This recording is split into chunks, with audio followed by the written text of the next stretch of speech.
discuss about the orthomyxoviruses. So in this group of myxoviruses, they are called as a myxoviruses because they bind to mucin receptors on the surface of RBCs. That's why it is called as a myxo. In the Greek, it is called as a mucin. So these mucin receptors, they are present over the RBC and they leads to clumping of RBCs together to cause the hemagglutination. So the name arrived from such a characteristic. So these are the classification, Orthomyxoviridae and Paramyxoviridae. So the Orthomyxoviridae are generally having a 80 to 120 nanometer in size, spherical, rarely filamentous, nucleic acid is negative strand single-stranded RNA, segmented 8 pieces. And genetic recombination is seen, antigenic variation is seen. While these things are not seen in case of the Paramyxoviridae, they are pleomorphic, negative sense, single-stranded RNA, unsegmented single piece. Here in Orthomyxoviridae, although they are the RNA virus, the site of RNA replication is in the nucleus. While in case of the Paramyxo, they are multiplying in the cytoplasm. Important human pathogens in the Orthomyxoviridae are influenza, while in case of Paramyxoviridae, parainfluenza, mumps, measles, respiratory syncytial and metapneumoviruses. So these are the characteristics that differentiates the Orthomyxo and Paramyxoviridae. Now as per today's topic, we will discuss only about the Orthomyxoviridae, that is the influenza virus. So it is the only member of the Orthomyxoviridae. It is a major cause of morbidity and mortality and have been responsible for several epidemics and pandemics of respiratory disease in the last 2 centuries. So it is an important cause of morbidity. So what is the morphology of this influenza? As we have seen, they are generally of having 80 to 120 nanometer in size. They are classified into mainly influenza A, B and C. They have a helical nucleocapsid that is surrounded by envelope, and the viral RNA is having a multiple segments of negative sense single-stranded RNA. The influenza A and B having the 8 segments, while influenza C contains the 7 segments. So this is the morphology. Envelope is a lipoprotein in nature. The lipid part is derived from host membrane. In all the viruses, generally lipid part is derived from the host membrane, protein part is generally made up of the viral enzymes, and 2 peplomers are present. Here you can see these are neuraminidase and hemagglutinin. The neuraminidase are generally a mushroom shape, while hemagglutinin having a triangular shape. So hemagglutinin spike, it is a triangular shaped peplomer, binds to mucin or salic acid receptor on RBC that leads to clumping of RBC to cause hemagglutination. And this binds to the receptor on respiratory epithelial cells. That's why it facilitates the entry of virus inside the host cell.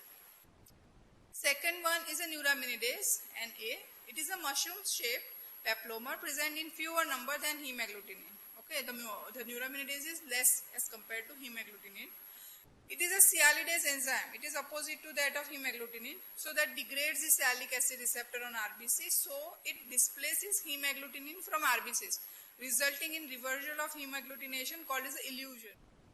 Facilitates the release of virus particles from infected cell surfaces during budding process, so prevents the self-aggregation of virions, and it helps the virus to pass through the mucin layer in the respiratory tract to reach the target epithelial cells. So the action of these two is just opposite. So ultimately the goal is to invasion of the host system. Antigen subtypes and nomenclature. The 3 genera based on RNP and M proteins. Influenza viruses are divided into 4 genera, A, B, C and D. Generally A is having a distinct 18 S subtypes and 11 N subtypes. So it is designated as a H1 to H18 and for N, N1 to N11. Most of the subtypes infect animals and birds, rarely human. Major epidemics and pandemic occurs. Influenza B and C, they have a various subtypes but they are not designated. And influenza D is mainly of cattle and not pathogenic to human. So mainly human pathogens are influenza A, B and C. Generally influenza A is designated as a N and H. So this is a standard nomenclature system. Any influenza isolate should be designated based on the following information. First is influenza type, whether A, B or C. Then the host, in case of non-human origins, as compared to the human strain. Here you can see the example. Non-human strains are the influenza A, the host in which it has been cultivated. Then geographic origin, from where it has been originated, the first site of the assortment, and the strain number, and the year of isolation, and the number, the antigenic numbers that it contains. So this is the example of this nomenclature for influenza. Now the antigenic variation, this is a peculiar things of the influenza viruses, antigenic drift and antigenic shift. It is a unique property of influenza which is due to the result of antigenic changes occurring in hemagglutinin and neuraminidase peplomers. So what do you mean by drift? Drift is a minor change occurring due to point mutation in the hemagglutinin and neuraminidase gene results into the alteration of amino acid sequence of the antigenic sites on HANA such that virus can escape the recognition by the host immune system. New variant must sustain 2 or more mutation to become epidemiologically significant. It is seen both in type A and type B, results in outbreak, minor periodic epidemics. It generally occurs frequently every 2 to 3 years. So this is called as antigenic drift. Now what is the antigenic shift? It is an abrupt, major, drastic discontinuous variation in the sequence of a viral surface protein. So it is because of the genetic reassortment between the genomes of 2 or more influenza viruses infecting the same host cell, resulting in a new viral strain, unrelated antigenically to the predecessor strains. Occurs only in influenza A virus, results in pandemics and major epidemics because it is totally a new strain that your host system will not identify, that leads to the pandemics. Antigenic shift occurs less frequently, that is after 10 to 20 years as compared to the antigenic drift. So how the transmission is done? What is the pathogenesis? So influenza is transmitted generally by the aerosol, and small particle aerosols are more efficient in the transmission. So by coughing, sneezing, coming in contact with that infected person can lead to the infection. Viral hemagglutinin attaches to specific sialic acid receptor on host cell surface, and ciliated columnar epithelial cells are the most commonly infected. And then virus multiplies locally into the infected cell, infectious daughter virion spread to the adjacent cells. So this is how the virus will get infection. Spread is very rarely, virus spreads to the lower respiratory tract or spills over bloodstream to involve the extrapulmonary sites. Generally it is a involvement of the upper respiratory tract.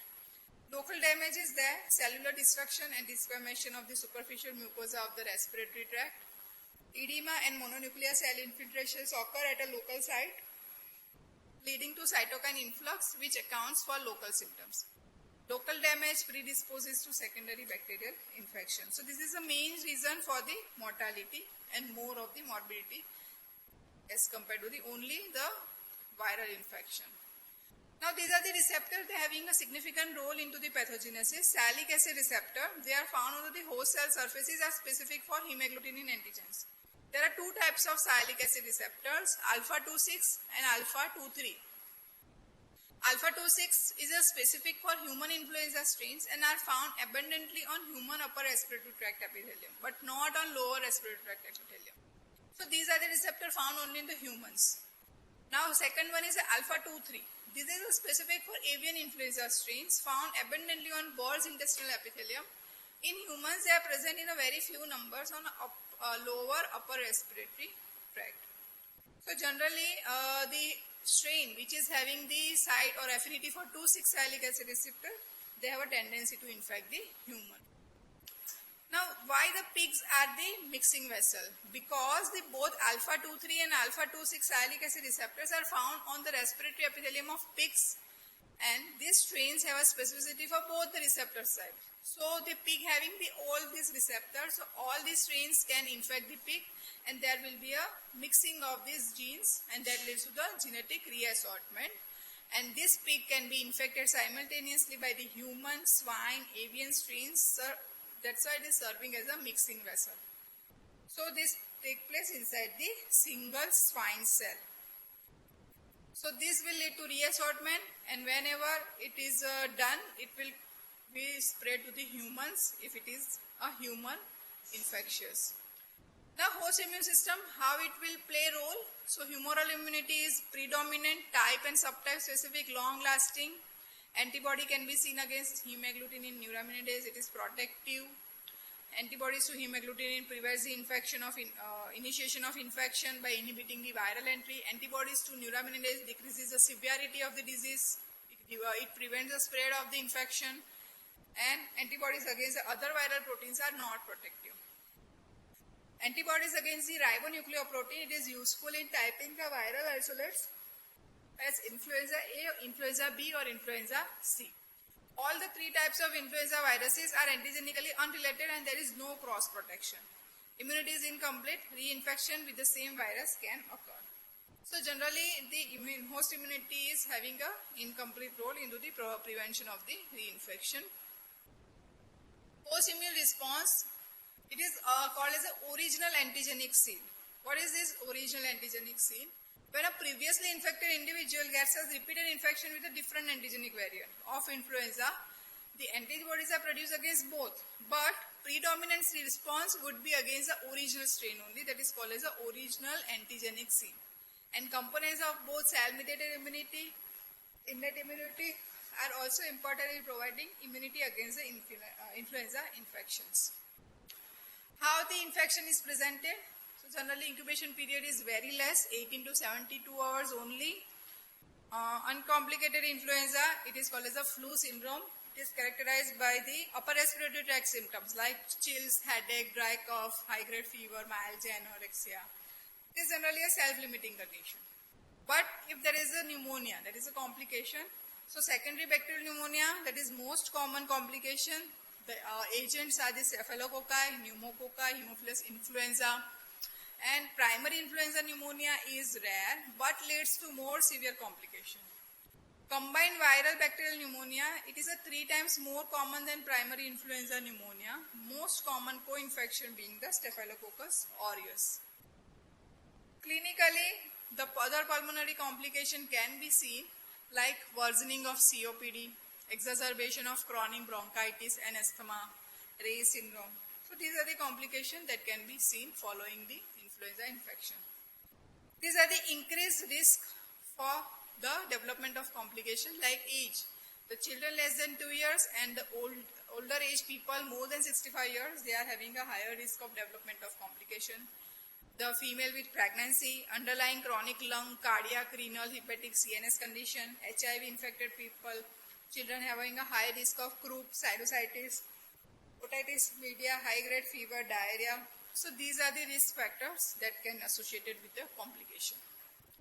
Incidence is very high. It is 3 to 5 million cases of severe illness and 2.5 to 5 lakhs of death occur worldwide. Common during winters, the most common generally seen season to season and from place to place. Epidemiological pattern, it depends on the nature of antigenic variation that occurs in the influenza types. So if you see the epidemiology till now, these are the different strains and these are the different types of epidemics that has been done by them.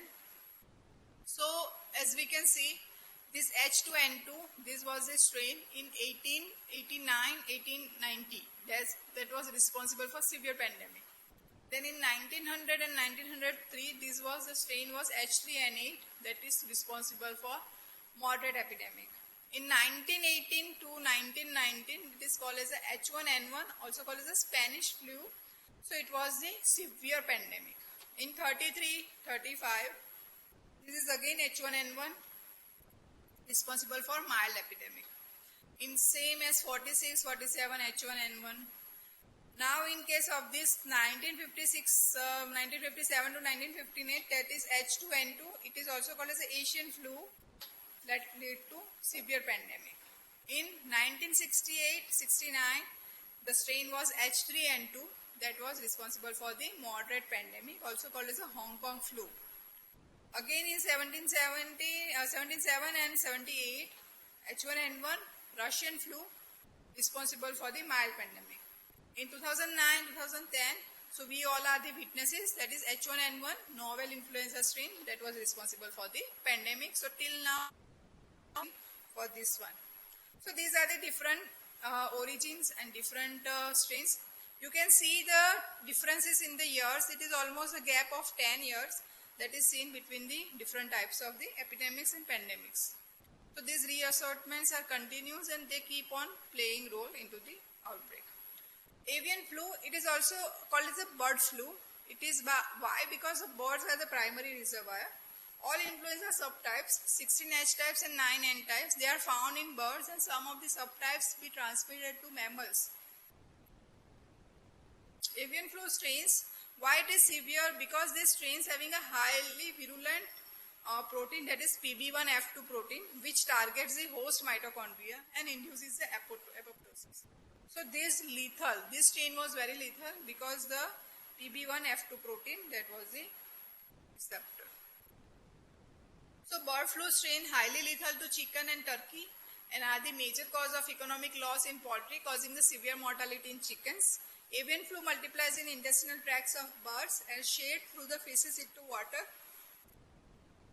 Influenza viruses do not undergo antigenic variation in birds because of short lifespan of the birds. Till date, all human epidemic strains have originated by reassortment between avian and human influenza, and the mixing was done into the pigs. The H5N1 is the most common avian flu strain that has been endemic in the world for the past 15 years. It was first reported from the Hong Kong in 1997 and has spread to various countries within few years. So this is the most common avian flu strains, H5N1. Less morbidity and more mortality, that was the typical characteristic of avian flu. H5N1 was associated with higher rate of pneumonia and extrapulmonary manifestations such as diarrhea, severe infection, CNS involvement. And H7N7, that is a Netherlands, H9N2, that is a Hong Kong strain, and H7N9, that was the China strain in 2013. So this was all about these different types of strain that was causing infections into the humans. Now how we come to the diagnosis? So avian flu strains can be identified by real-time PCR by detecting specific HA and NA gene.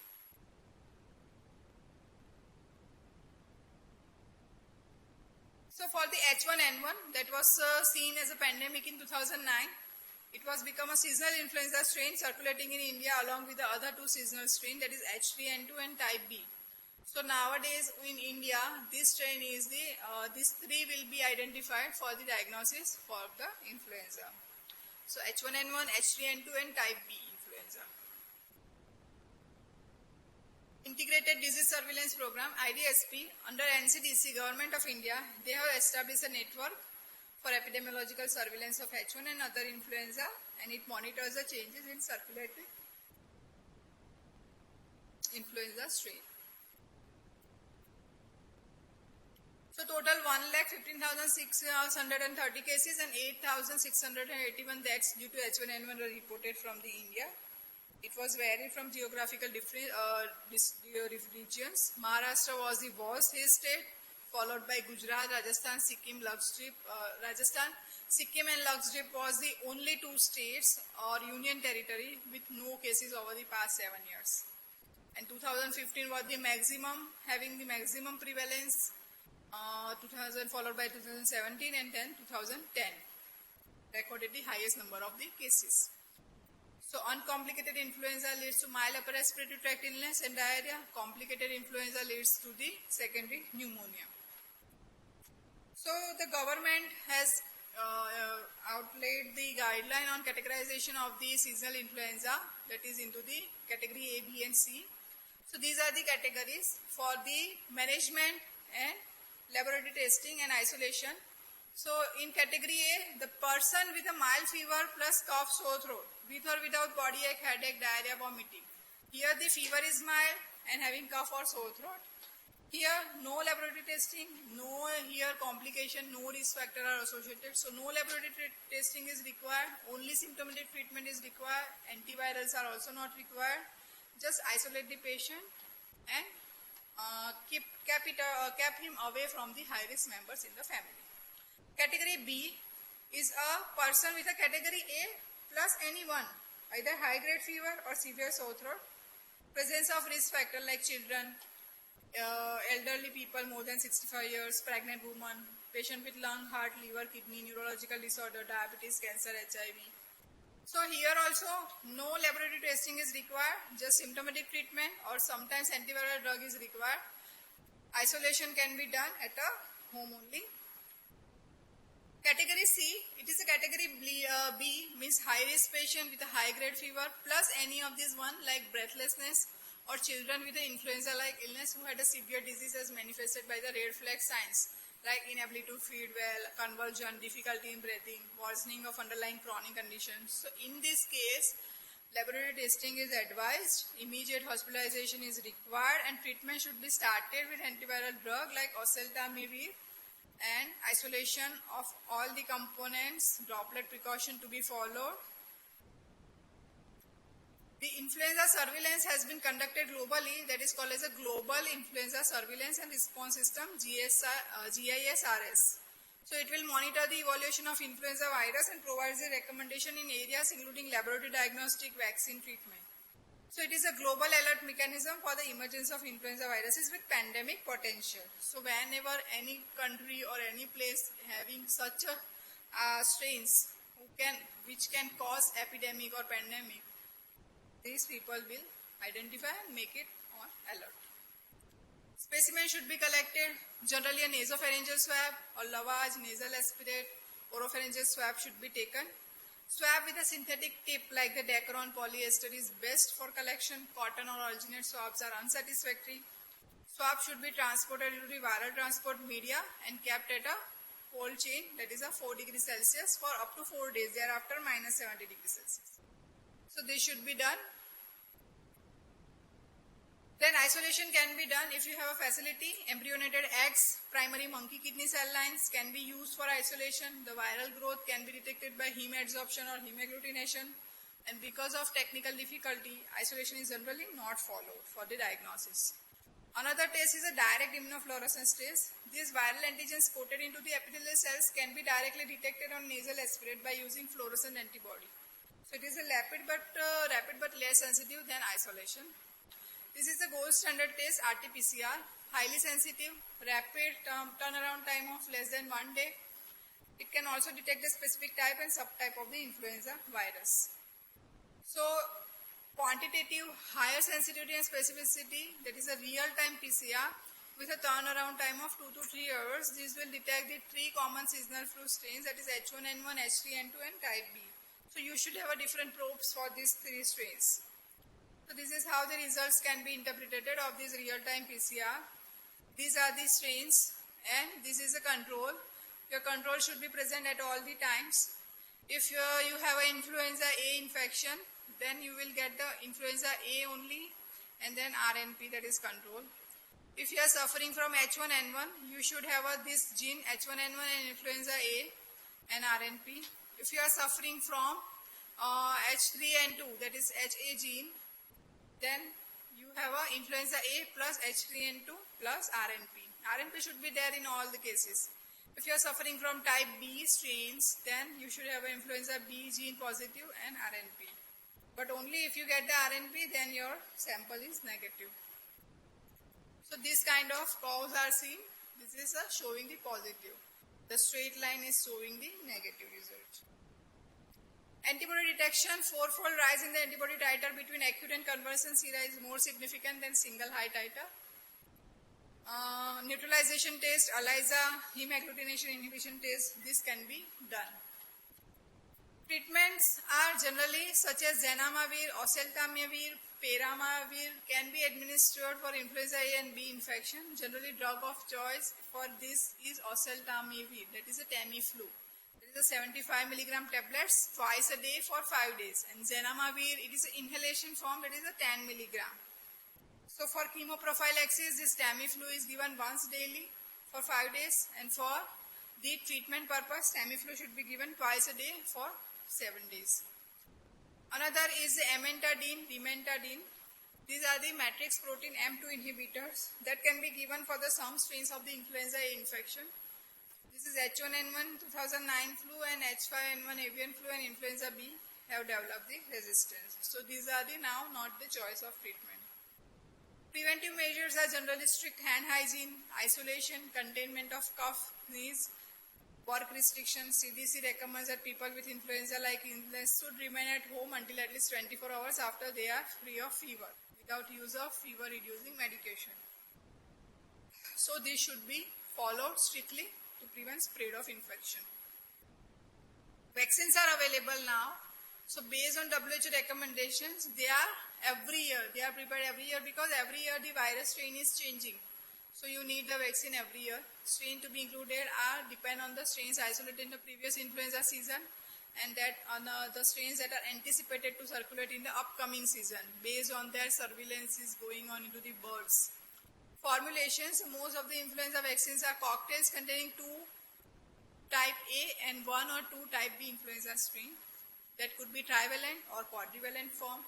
Trivalent form is the most common form available, having H1N1, H3N2 and influenza B. Quadrivalent is also having the another type B strain that is called as the Yamagata lineage of 2013. The Global Infection Surveillance and Response Network reviews the vaccine composition on an annually for both northern and southern hemisphere. So these will monitor. For 2018-19 season, the WHO recommended vaccine for the northern hemisphere is a quadrivalent form of vaccine, type A, H1N1, H3N2, Yamagata, Victoria, and for southern hemisphere it is a trivalent vaccine that can be used. Injectable can be used, that is inactive, or live nasal spray can be used.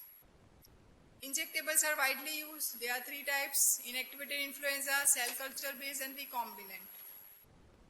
Schedule is generally single dose is administered by intramuscular route every year, but for the people, children of 6 months to 8 years of age, 2 doses are required 4 weeks apart. Timing is generally just before the season of influenza. Efficacy is 25 to 67% and side effects are mild fever, itches, redness at injection site. So these are the very rare. Routine annual influenza vaccination is recommended for all the person aged more than 6 months who do not have contraindication. The person who is working with these viruses like laboratory person or a clinician. Then person with a chronic pulmonary, cardiovascular, renal, hepatic, neurologic disorders, low immunity like HIV infection, pregnant woman, people who are receiving aspirin, extremely obese person, caregiver, contacts, healthcare workers, household contacts. So these are the recipients of the vaccines. Contraindication is IV should not be administered in people who have an allergy to eggs, as these vaccines were prepared from the eggs. So the person having allergy for eggs should not be given. If traveling to an area of increased influenza activity, then you should take the vaccine. Another is a live attenuated influenza vaccine. It is generated by reassortment between currently circulating strain with a cold adapted attenuated master strain. So here 2 strains are mixed together and they may cause mild flu-like symptoms but never infect the lower respiratory tract. Only the upper respiratory tract will be involved. It is a trivalent vaccine and administered by the nasal spray. Can be given to all healthy person 2 to 49 years of age except in pregnancy, but it is not given to the high risk group. Because of its efficacy issue, it is not recommended for the people since 2017-18. Chemoprophylaxis, it is recommended only for post-exposure during outbreak situation in hospital. So the following exposure, if not vaccinated or vaccinated recently or HIV infected people, these are the recipients of the chemoprophylaxis. So here you can give the oseltamivir within 48 hours for 7 days and another one is a zenamavir, that is 10 mg once daily for 7 days. That is an inhalational form. So the efficacy of chemoprophylaxis is about 70 to 90% in preventing influenza. So these drugs prove good in case of the influenza. So this will complete your Orthomyxoviruses influenza.